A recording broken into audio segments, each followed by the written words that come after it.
Shalom saudara-saudaraku yang dikasihi dalam Tuhan. Selamat hari Minggu. Selamat memasuki bulan Desember, bulan terakhir di tahun 2023 ini, saudara-saudara. Hari ini saya akan bicara kepada kita semua dengan judul khotbah Lahir untuk Mati dari Palungan Sampai Salib. Born to die from anger to the cross. Saudara-saudara, kita tahu bersama Tuhan Yesus lahir untuk mati. Dia bukan nge-live untuk sekedar nge-live saja. Dia bukan born untuk nge-live aja maksudnya. Dia bukan lahir untuk hidup saja, tetapi dia born to die. Kalau kita lihat gambar ini, saudara-saudara, ini saudara lihat ada manger itu palungan. Gambar palungan, lalu ada salib, lalu ada kubur yang kosong, ditandai dengan ada cahaya di dalam. Lalu ada pemuliaan Kristus. Ini adalah jalan hidup Kristus yang sudah dilaluinya. Dia lahir dan dibaringkan di dalam palungan, kemudian dia tergantung di kayu salib, dia dikuburkan dan dia bangkit dan dia mengalami pemuliaan sebagai manusia, raja dari keturunan Daud. Nah, hari ini jemaat yang dikasihi Tuhan, kita mau bahas sesuatu yang lebih bombastis dari drama politik. Sekarang banyak drama politik, pemilihan presiden dan pemilihan legislatif, saudara, anggota DPR, DPD, dan lain-lainnya. Kita mau bahas sesuatu yang lebih bombastis dari drama politik. Kita lupakan sejenak drama politik. Mari kita fokus pada sesuatu yang lebih bombastis dari semua story, dari semua cerita, bahkan semua updatean story Instagram, WhatsApp, Facebook, saudara, atau TikTok, saudara. Semua yang lebih bombastis dari itu adalah kita ngomongin kelahiran Sang Juru Selamat kita, yaitu Tuhan kita, Yesus Kristus. Cerita kelahiran Tuhan Yesus ini, saudara-saudara, bukan cuma sekedar viral, tetapi benaran life changing atau mengubah kehidupan kita. Ada banyak story singkat, bahkan short story, cerita-cerita pendek yang bisa mengubah kehidupan seseorang. Orang bisa berubah, termotivasi karena sebuah video pendek, short story yang diupload seseorang atau testimoni seseorang di sebuah seminar bisnis atau di sebuah video yang bersifat motivasi. Bahkan mungkin di TikTok secara umum orang bisa berubah hidup. Tetapi yang saya mau kasih tahu di sini, Tuhan Yesus bukan cuma sekedar viral ceritanya di seluruh dunia, tapi benar-benar mengubah kehidupan kita. Story kehidupan Tuhan Yesus benar-benar life changing. Kalau kita ngupload story di WA, di Instagram atau di Facebook, kita untuk apa tujuannya? Aktualisasi diri kebanyakan, bukan? Mau kasih tunjuk sama orang, saya sedang di sini loh. Saya sedang melakukan ini loh. Kalau dia naksir sama seseorang, dia mau kasih tahu aku sedang gini loh. Atau dia sedang ditaksir orang, dia sedang mau tunjukkan aku sedang gini loh. Jadi kalau kita ngupdate story, kita punya tujuan, bukan? Paling tidak untuk aktualisasi. Nah, cerita Tuhan Yesus itu punya tujuan untuk mengubah kehidupan kita. Yang percaya katakan amin. Cerita Tuhan Yesus itu jauh lebih hype dari yang sering banget kita temuin di medsos atau kampanye politik.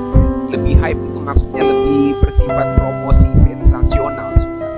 Misalnya salah satu calon presiden, misalnya ini ya, misalnya mau kasih tunjuk makan gratis gitu ya. Kalau dari sisi ekonomi hijau, ekonomi biru gitu kan. Dana bantuan ke mana-mana gitu ya, ke gereja-gereja, ke rumah-rumah ibadah yang lain gitu. Jadi hype banget gitu.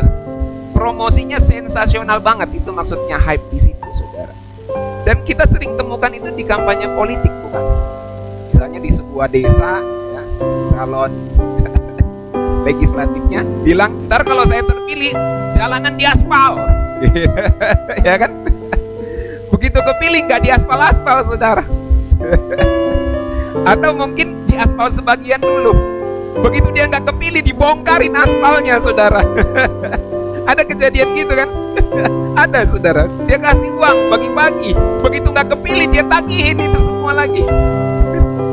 Minta lagi amplopnya, saudara. Luar biasa. Jadi story kehidupan Tuhan Yesus itu nggak sekedar hype, nggak sekedar promosi sensasional seperti yang kita temui di media sosial dan di kampanye-kampanye politik, baik kampanye politik pilpres maupun kampanye politik pileg, saudara. Nah, kita tahu dunia ini lagi kebanjiran dosa. Dari dulu sampai sekarang dunia ini kebanjiran dosa, saudara.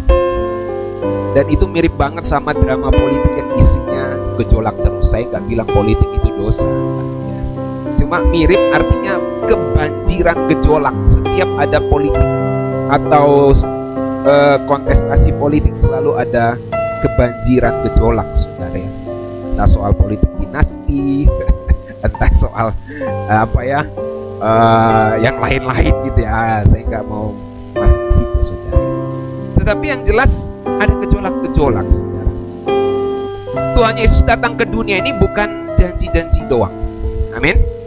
Tapi dia bawa solusi buat ngehandle dosa-dosa kita. Jadi begitu dunia ini kebanjiran dosa, Tuhan Yesus datang sebagai public figure yang berjanji dia akan buat solusi beneran. Seolah dia mengkampanyekan, aku sanggup menghandle dosa-dosamu. Dan dia melakukan apa yang dia katakan, saudara. Tidak seperti kebanyakan janji politisi yang hanya sekedar menjanjikan mengaspal sebuah jalanan tetapi kemudian tidak dilakukan, bahkan setelah dia terpilih.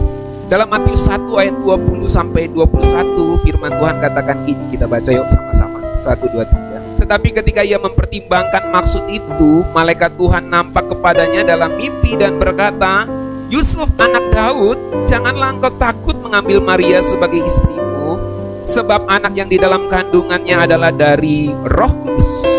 Ia akan melahirkan anak laki-laki dan engkau akan menamakan dia Yesus, karena dialah yang akan menyelamatkan umatnya dari dosa mereka.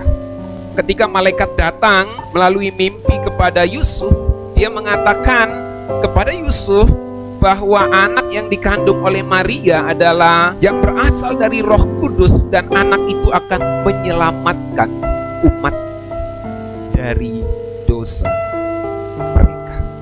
Itu sebabnya kita mengerti Tuhan Yesus itu beneran jadi the real deal, saudara. Cuma bilang the real deal. Nah, itu beda dengan politisi kebanyakan, tidak semua politisi. Banyak politisi yang baik, saudara. Tidak seperti kebanyakan politisi yang enggak the real deal. The real deal itu maksudnya adalah dia menjadi sosok yang asli. Dia sesuai dengan apa yang dia klaim dan apa yang dia janjikan. Jadi dia asli. Tuhan Yesus itu asli banget, original banget. Dia sesuai dengan apa yang dia janjikan dan klaim. Dia nggak cuma bilang aku bisa ngebenerin dunia ini.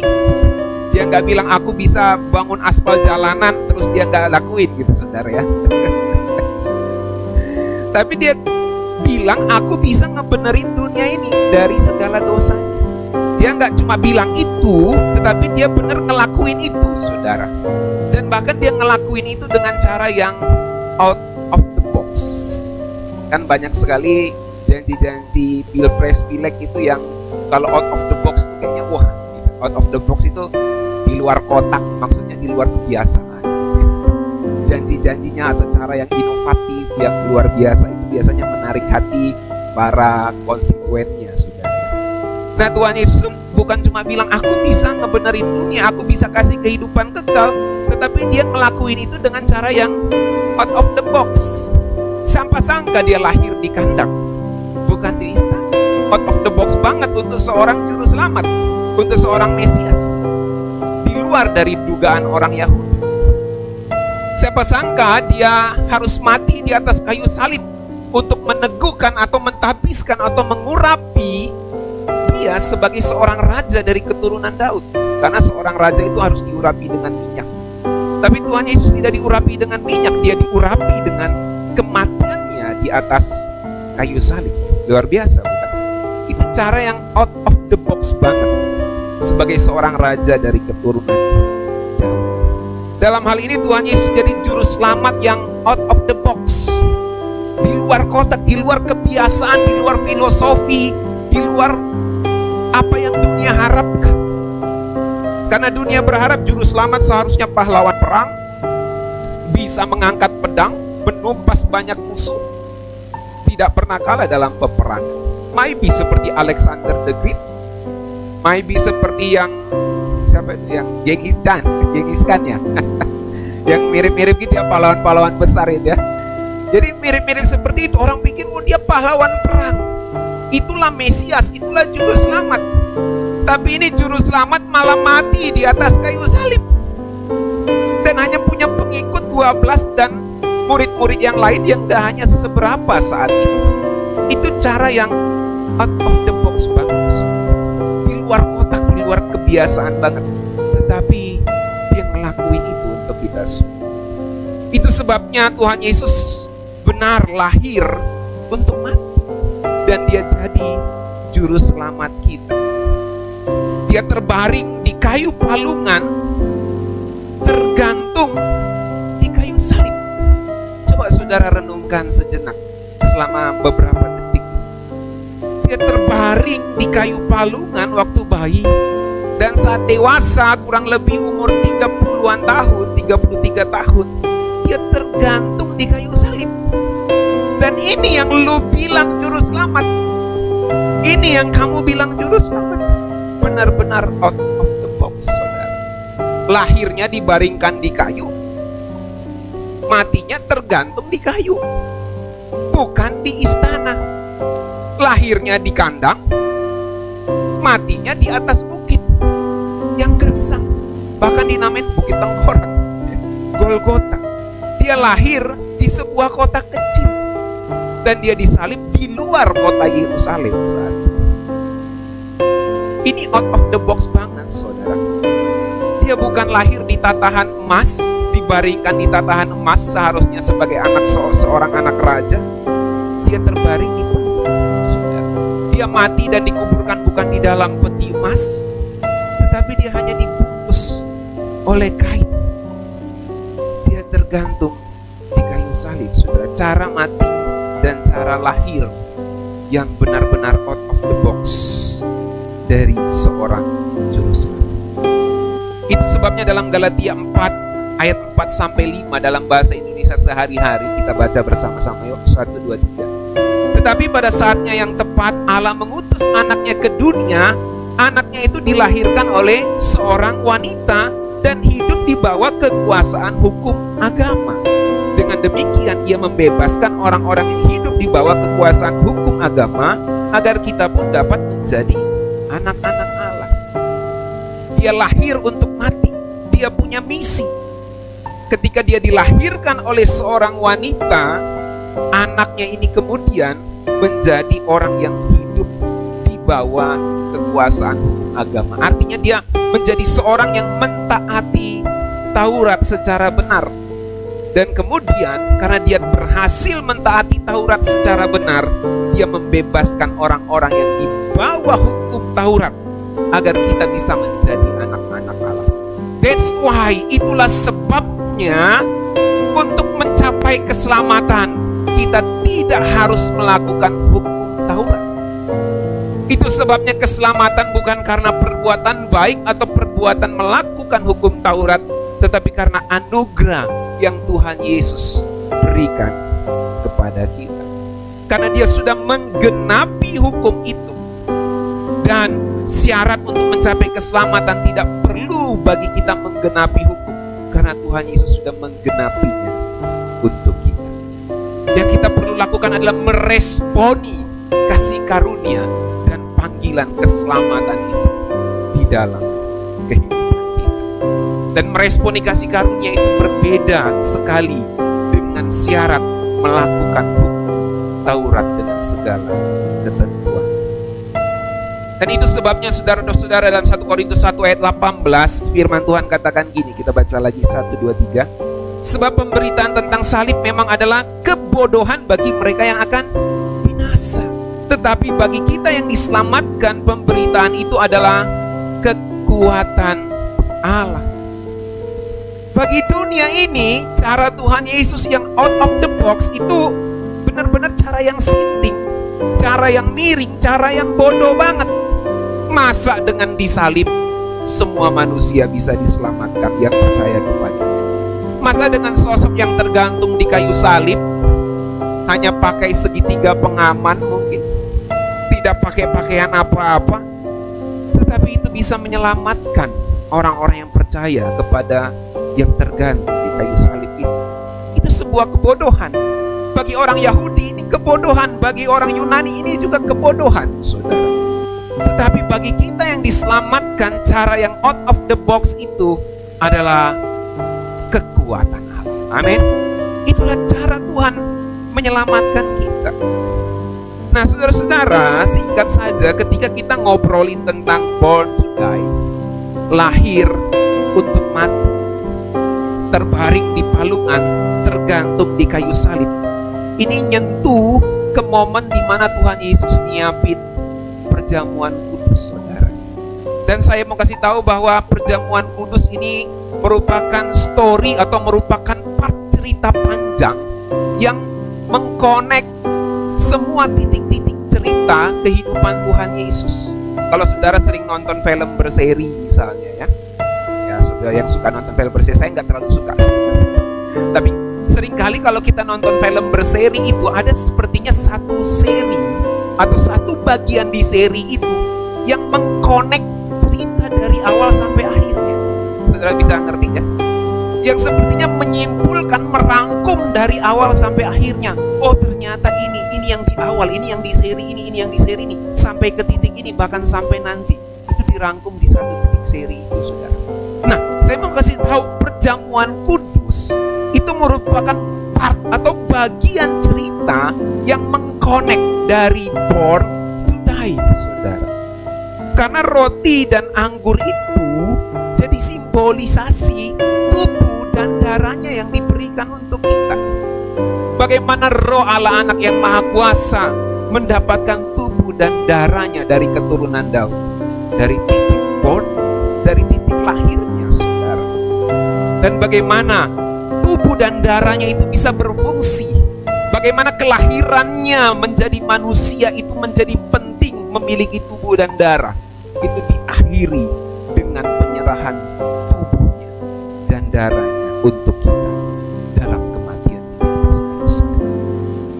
Jadi roti dan anggur itu merupakan simbolisasi tubuh dan darahnya yang diberikan untuk kita.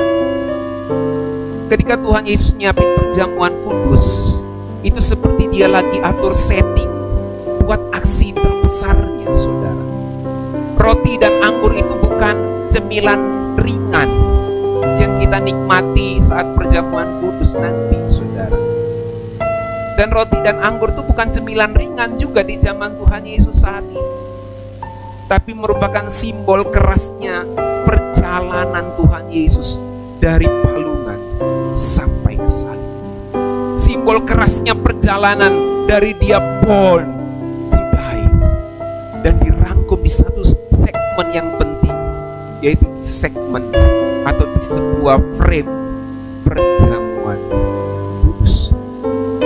Jadi saudara-saudaraku yang dikasihi dalam Tuhan, waktu kita makan roti dan minum anggur nanti dalam perjamuan kudus, itu seperti kita lagi ikutin alur cerita, seperti kita nonton cerita panjang kelahiran sampai kematian Tuhan Yesus, di mana judul ceritanya adalah Born to Die, lahir untuk mati, dari palungan sampai ke salib, from manger to the cross. Perjamuan kudus lebih dari sekedar ritual, saudara-saudara. Setiap kita nikmati perjamuan kudus yang kita akan nikmati juga nanti, kita di reminder, kita diingatkan kembali untuk ngerasain kasih Tuhan yang terus di-refresh, yang terus di-recharge, yang terus di-update di dalam kehidupan kita. Itu sebabnya di dalam 1 Korintus 11 ayat 26, ayat yang sering kita baca di dalam perjamuan kudus, kita baca bersama 1, 2, 3. Setiap kali kamu makan roti ini dan minum cawan ini, kamu memberitakan kematian Tuhan sampai Dia datang. Seolah Rasul Paulus dalam bahasa kekinian mau kasih tahu ke kita, setiap kali kamu nikmati perjamuan kudus ini, kamu di reminder kembali untuk ngerasain kasih Tuhan yang terus di-refresh dalam kehidupan, kasih Tuhan yang terus di-recharge, yang terus di-update, yang terus dites kembali, disegarkan kembali, dibaharui kembali buat kita semua, saudara. Itulah maksudnya setiap kali kamu makan roti ini dan minum cawan ini, kamu memberitakan kematian Tuhan sampai Dia datang. Jemaat yang dikasihi Tuhan, saya kira kita semua setuju betapa gak mudahnya dan betapa gak enaknya punya mantan dosa. Benar gak, saudara? Saudara, kita semua yang bergumul dengan dosa pasti setuju dengan itu. Kalau kita mau punya hati nurani yang jujur dan bersih, saudara, kita semua setuju gak mudah punya mantan dosa. Benar gak? Kita punya dosa yang dulu, terus dosa yang dulu itu masih ngejar-ngejar kita untuk ngelakuin dia lagi, itu maksudnya. Benar gak? Sama kayak mantan yang gak bisa move on, terus dia kejar-kejar kita terus gitu. Ada di sini yang pernah gitu. Udah putus nih, ya, bahkan udah married, dikejar-kejar terus gitu ya. Dia nggak tahu diri nih. Atau udah putus walaupun belum married, dia kejar-kejar terus, padahal udah punya pacar. Atau masih single pun tetap dikejar-kejar terus, katanya minta putus. Kita kan udah putus, tapi kok dikejar-kejar terus gitu ya. Jadi nggak enak rasanya. Atau ada mungkin sebagian saudara yang lebih kangen sama mantan. Gak. Intinya saudara, kalau saudara udah nggak suka, pasti saudara ngerasa mantan itu ngeribetin saudara, bukan? Dan betapa nggak mudahnya punya mantan dosa. Karena saya mau kasih tahu, dosa yang dulu itu yang jadi mantan kita saat ini, itu ngejar kita terus untuk kita ngelakuinnya lagi. Benar nggak anak-anak muda yang bergumul dengan dosa? Kita udah gak suka nih ngelakuin ini, tapi dia ngejar terus, nagih kita terus untuk ngelakuinnya. Gak mudah saudara punya mantan dosa. Dan kita juga sadar bahwa gak kalah tricky atau penuh tipu daya dari kampanye politik yang benar-benar penuh dengan janji manis. Itu dosa itu kayak gitu. Dia jadi janji manis, ayo ngelakuin lagi dong gitu. Nanti kamu dapat kenikmatan. Enak tuh, ya. Enak tuh kalau kamu ngelakuin lagi, kamu dapat kenikmatan. Itu kalau kita hubungin dengan janji kampanye tuh seperti janji kampanye yang tricky banget gitu, yang complicated, yang tipu daya banget gitu. Nanti kalau saya terpilih, kalau kamu balik ke saya bikin aspal. Padahal nggak dibikin-bikin sampai sekarang. Jadi nggak kalah tricky banget saudara dari janji kampanye politik yang benar-benar penuh dengan janji-janji manis. Itulah dosa, saudara. Nah, di tengah hebohnya kehidupan modern dan super canggih saat ini, saudara, perjamuan kudus itu reminder kita bahwa kita ini terconnected, kita ini terhubung satu sama lain dengan satu kisah besar di dalam sejarah umat manusia. Sebuah sejarah di mana ada titik balik manusia dari dosa-dosanya. Sebuah sejarah di mana ada sosok sang juru selamat yang bisa ngebawa orang-orang yang percaya kepadanya, yang sungguh-sungguh percaya dan berharap kepadanya, bisa balik, bisa tidak balik lagi, maksud saya, bisa tidak balik lagi dan bisa tidak tertipu lagi oleh janji-janji manis, kampanye manis dari oknum yang bernama mantan dosa itu, saudara. Dan perjamuan kudus ini ngingatin kita kembali. Ketika kita makan dan kita minum perjamuan itu, kita mengingat, kita menceritakan, kita mengupdate story kembali bahwa kematian Kristus itu adalah kematian terbesar dalam sejarah umat manusia, di mana kematiannya membawa keselamatan bagi umat manusia. Jadi perjamuan kudus itu mereminder kita terconnected sama satu kisah besar dalam sejarah manusia. Ketika kamu makan roti dan minum cawan ini, kamu memberitakan kematian Tuhan sampai di dalam. Kamu terkonekted dengan satu kisah besar di dalam sejarah umat manusia. Jemaat yang dikasihi Tuhan, di dalam masa raya Natal ini kita akan menikmati perjamuan kudus di awal Desember. Saya mau tutup khotbah saya dengan kalimat ini, bahwa perjamuan kudus itu seperti connect the dots. Semua bilang connect the dots. Dia menghubungkan setiap titik-titik cerita. Ibarat film, ada plot alur ceritanya dari awal sampai akhir. Ya. Maka perjamuan kudus ini merupakan fragmen, merupakan bagian cerita yang connect the dots.